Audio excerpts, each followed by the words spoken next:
Alright, so first off, I know it's been a while now since Sword and Shield came out, but I've seriously been playing non-stop for the past 2.5 months. I've been having so much fun with these games, going to the new routes, exploring new cities, hunting shinies, and obviously the most important thing, catching the many brand new Pokemon Galar has to offer. I finally completed my Dex a few weeks ago, and since I've had the chance to do a fully fleshed out playthrough of Sword and several hours in the post-game, I came up with the extremely original idea of listing out my Pokemon team from Sword and Shield. I'm honestly quite surprised that nobody on planet Earth has made a video of this kind in any way, shape, or form yet. These games gave me one of the most unique Pokemon related experiences in that I knew about none of the Pokemon that weren't officially announced. So I knew about the first forms of the starters, things like Sirfetch'd and Obstagoon, but other than that I knew about none of the new Pokemon in this game, and I didn't know any of the old returning ones either. That enabled me to play this game and react to all the new stuff in them, which made it very memorable. Another thing that added to the uniqueness of this experience was being able to use more than 6 Pokemon on my team. Since the permanent XP share was carried over from the previous games, it made the level curve somewhat weird. That allowed me to use 9 different Pokemon on my team rather than 6 like usual, and my team pretty much stayed up to the levels of my opponents. Anyway, I'm sure you're sick of me talking, so here is my team that I used in Pokemon Sword, starting with the first Pokemon I caught, so not my starter.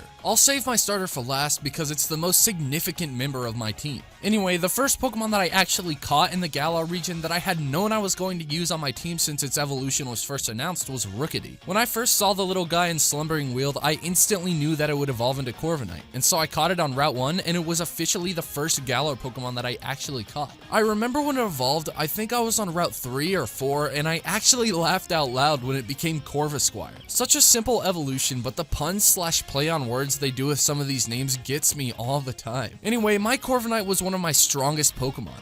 I always knew that if I got in a sticky situation, I would be able to rely on my Corviknight, and that happened against the final battle against Leon. We were both on our second to last Pokemon, and I was seeking that stereotypical Pokemon moment where my starter wins the battle for me, so I was preserving mine at this point. So Corviknight versus Leon's second to last Pokemon. I could have lost this battle here because my starter is obviously weak to the starter he chose. If Corviknight didn't pull through, I definitely would have lost. Luckily, I got a clutch critical hit that took out Leon's Pokemon. Unfortunately, he came in and easily one-shot my Pokemon with his Charizard, but that set up for the final battle. The next Pokemon I actually used on the team was a Blipbug while I was catching a bunch of Pokemon on Route 1. I never really planned on using this Pokemon on my team, but he actually made his mark pretty well. One thing I did to make this game more memorable was wait until my Pokemon had like a defining moment to evolve them, but I didn't really with Blipbug because I wasn't originally going to use it, but he definitely solidified himself as a great member of this team nonetheless. He evolved into Dottler in the mines, and he got some action in battles here and there, but when he finally evolved into Orbeetle at level 30, I was nearing the fighting type gym, which is the Sword exclusive gym.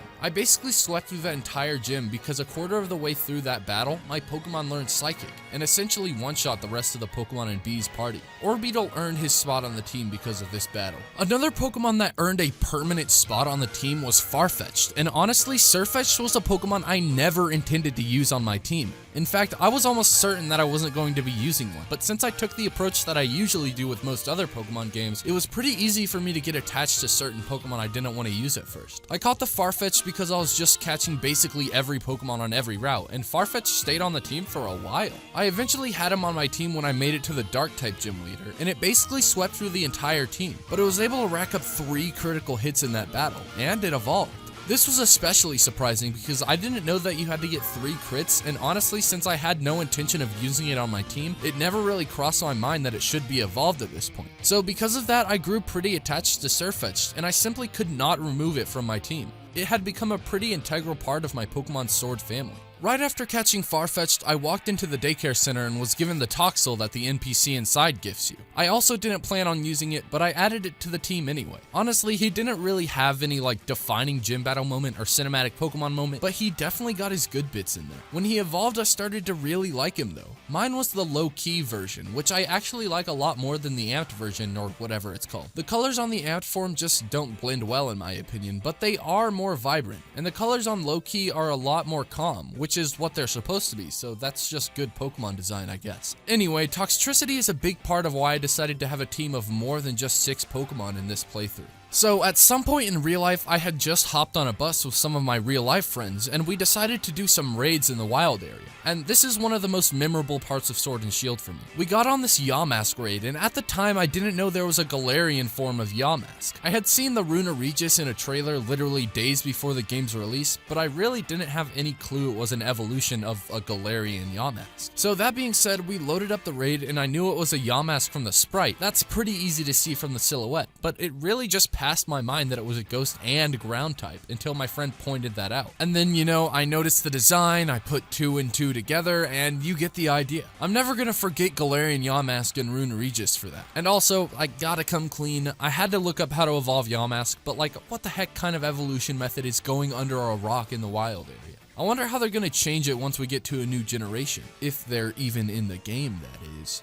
The next Pokemon I caught was a Hatterene in Glimwood Tangle. I honestly didn't plan to use this Pokemon either. I did like Hatterene when I saw Beads, but I didn't want to have the same Pokemon as one of my rivals. That being said, I saw this Pokemon and I couldn't not catch it. I love this guy's concept with the hats, and its design is adorable. So after I caught this Pokemon, obviously since I caught it at around level 36-ish, it was going to be ready to evolve only a few levels after. This is another case of me not evolving my Pokemon until they had their defining moment, except this time I waited a super long time to evolve my Hatterene. I didn't evolve her until after the battle against Bead at the Champions Cup. I was looking for that common Pokemon anime trope where one Pokemon defeats its evolution in a battle, and I did that here. I used my Dynamax Hatterene against Bead's Gigantamax Hatterene and barely came out of the battle with a victory. In all honesty, I did weaken it a little bit with one of my other Pokemon before, but it was still a really cool moment nonetheless. The next Pokemon I caught was in another raid, and it was Clobbopus. No cap, this little f***ing guy is one of the best designed Pokemon, not just in this generation, but in general. When I think about the best of the new Pokemon, Clobbopus definitely comes to mind as a contender for that title. I love his design so much. I'm sure you can tell my reaction when I saw it in the raid was positive. I love the little guy. He, along with Farfetch'd, helped me through the rock gym, but Clobbopus helped out a ton in that fight, and that's where he finally evolved into Grapploct.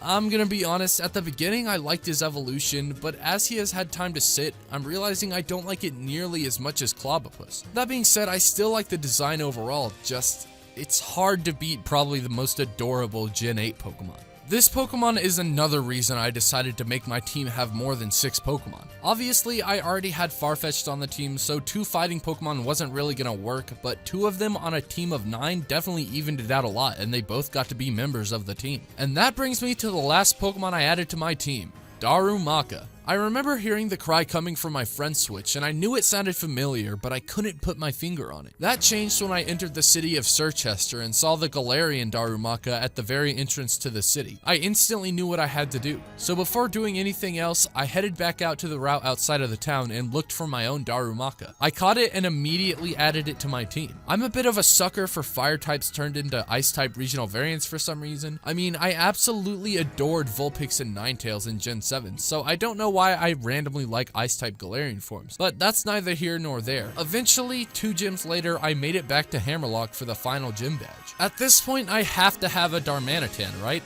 Think again.